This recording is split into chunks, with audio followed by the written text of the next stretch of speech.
Matrimonial disputes में या divorce cases में एमओयू मतलब मेमोरेंडम ऑफ अंडरस्टैंडिंग या जिसको हम सेटलमेंट एग्रीमेंट भी बोलते हैं, उसकी क्या इंपॉर्टेंस रहती है। सेटलमेंट एग्रीमेंट या एमओयू एक रिटन डॉक्यूमेंट होता है जिसमें पार्टीज की सेपरेशन की सारी टर्म्स एंड कंडीशंस लिखी जाती हैं। मेजरली ये 3 कंडीशंस लिखी जाती हैं एमओयू में।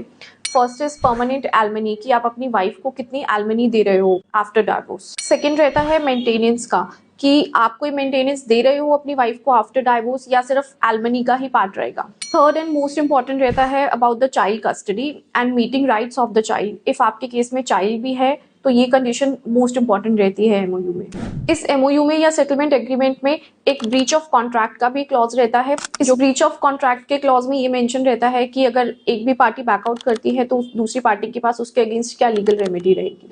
एमओयू या सेटलमेंट एग्रीमेंट एक बहुत इंपॉर्टेंट डॉक्यूमेंट इसलिए भी है क्योंकि लेटर स्टेज पे अगर कुछ डिस्प्यूट होता है पार्टीज के बीच में तो आप इस एमओयू को या सेटलमेंट एग्रीमेंट को एज ए एविडेंस भी कोर्ट में प्रेजेंट कर सकते हैं।